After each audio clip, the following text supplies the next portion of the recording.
안녕하십니까. 교과서 읽어주는 남자 김영선입니다. 오늘은 역사 수업 12번째 시간 진행하도록 하겠습니다. 오늘 대단원 제목부터 읽어볼게요. 1. 대단원 문명의 발생과 고대 세계의 형성. 3. 중단원 고대 제국들의 특성과 주변 세계의 성장. 2. 소단원 진한 제국이 발전하다 다시 1입니다. 교과서는 34페이지 펴주시면 되겠고요. 자, 주제 및 학습 목표 하나씩 읽어보겠습니다. 오늘 새로운 역사 또 이야기 다루게 될 텐데, 지난 시간까지는 우리가 서아시아 지역에 있었던 아케메네스 왕조 페르시아 그리고 사산 왕조 페르시아에 대해서 다뤘다면, 우리가 이번에는 중국사로 또 돌아와서 중국의 역사를 한번 보도록 하겠습니다. 자, 첫 번째 학습 목표 읽어볼게요. 첫 번째 시작. 춘추 전국 시대의 특징을 이해한다. 자, 오늘 다룰 내용이 바로 춘추 전국 시대입니다. 자, 두 번째 갈게요. 제자백가를 종류별로 분류하고 각 특징을 파악한다 라고 되어 있습니다. 자, 오늘 우리가 같이 공부할 내용이 교과서 34페이지 한 페이지, 한쪽 분량일 뿐이지만 내용이 굉장히 좀 많고 좀 복잡한 면도 있습니다. 그래서 우리 잘 따라오면 좋겠습니다. 오늘 중요한 키워드는 바로 춘추 전국 시대 그리고 제자백가, 이렇게 두 가지입니다. 자, 문제 넘어오도록 하겠습니다. 자, 먼저 교과서 34쪽 왼쪽 위에 보시면 지도를 보시면 되는데, 지도가 나와요. 자, 춘추 5패라는 게 있고요. 전국 7우웅이라는 것이 있습니다. 자, 현재 중국 지역에 있었던 그런 나라들을 보게 되는데, 춘추 시대에 있었던 5개의 강력한 나라, 그리고 전국 시대에 있었던 7개의 강력한 나라, 이런 나라들이 서로 경쟁하고 서로 전쟁하고 이랬던 시대를 합쳐서 춘추 전국 시대라고 부르게 됩니다. 자, 첫 번째 문제부터 보도록 하겠습니다.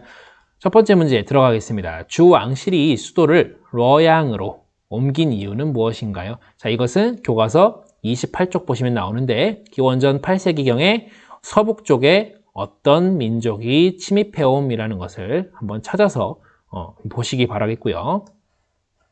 자, 그리고 두 번째 문제 가겠습니다. 자, 춘추 전국 시대는 왜 시작되었나요? 자, 위에 1번에서 기원전 8세기경에 서북 쪽에 무슨 민족이 침입해 오자 주왕실이 뭘 했다? 수도를 러양으로 옮겼다.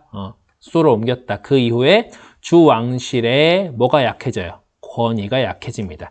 권위가 무슨 뜻인지 꼭 사전 찾아보시고요. 그래서 그 왕 밑에 있던 어떤 사람들이 세력을 다투는 상황이 벌어졌다. 세력을 다툰다는 것은 누가 더 강한지 그런 것들을 경쟁하고 전쟁하는 거죠. 그런 상황이 벌어졌다는 거예요. 그런 다투는, 서로 싸우는 그런 와중에 3번으로 갑니다. 춘추 전국 시대에 발달한 것들을 정리해 봅시다 라고 되어 있는데, 자, 무엇으로 만든 농기구를 사용하고요. 그리고 또 무엇을 이용한 농사법을 보급시키게 됩니다. 근데 이런 방법들이 다 농업 생산량을 어떻게 했다?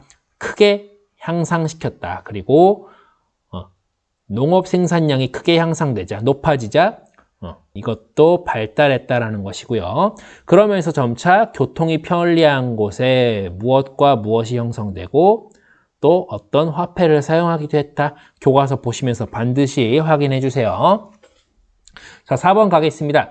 춘추전국 시대 제후국들이, 제후가 왕으로 있는 제후국들이 인재를 등용한 목적과 원칙은 무엇이냐 되어 있는데, 자, 목적이 뭐라 써 있습니까? 부국강병이라 되어 있습니다. 자, 부국강병 무슨 뜻인지 반드시 체크를 해보시고요. 사전 찾아보셔야 돼요.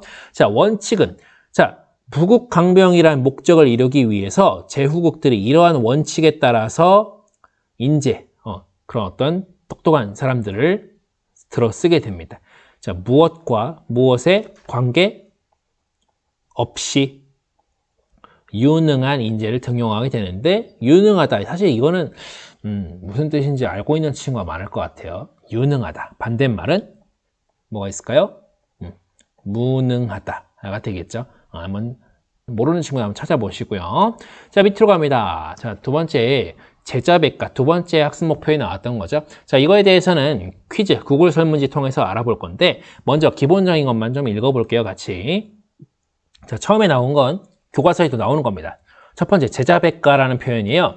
자, 여기서 제자 할 때 이 자 있죠? 자. 자라는 글자는 학자란 뜻이고요. 그 뒤에 가라는 글자가 있어요. 이 집가자인데, 자, 이것은 학파라는 뜻이에요. 그래서 제자백가라는 것은 춘추 전국 시대에 등장한 수많은 사상가들, 제자와 그리고 여러 학파, 백가를 가리키는 말이다 라는 것이고요. 이 제라는 것이 여러 제자예요. 여러 제자고요. 이 백이라는 것은 100가지 백이라는 거죠. 실제로 숫자가 딱 100개 있었다는 게 아니라 100까지 셀 정도로 많았다는 얘기고요. 밑에 보면 학자 그리고 학파가 무슨 뜻인지 모를까 봐 적어놨는데, 학자는 학문을 연구하는 사람, 공부를 막 연구하는 사람 있잖아요. 뭐 수학, 뭐 과학, 유전학 이런 것들을 공부하는, 연구하는 사람들을 학자라고 하고요. 그런 사람들이 어떤 사람들끼리는 의견이 비슷할 수도 있고요. 어떤 사람들끼리는 의견이 아주 반대될 수도 있어요. 그래서 의견이 비슷한 사람들끼리 뭘 만든다? 학파를 만든다. 그래서 학파는 학문을 연구하면서 주장에 따라 나뉜 무리라는 것을 우리가 알 수 있겠습니다. 이 점 생각하시면서 퀴즈, 구글 설문지 퀴즈 잘 풀어보시길 바라겠습니다. 자, 오늘 수업은 여기까지입니다. 고생하셨습니다.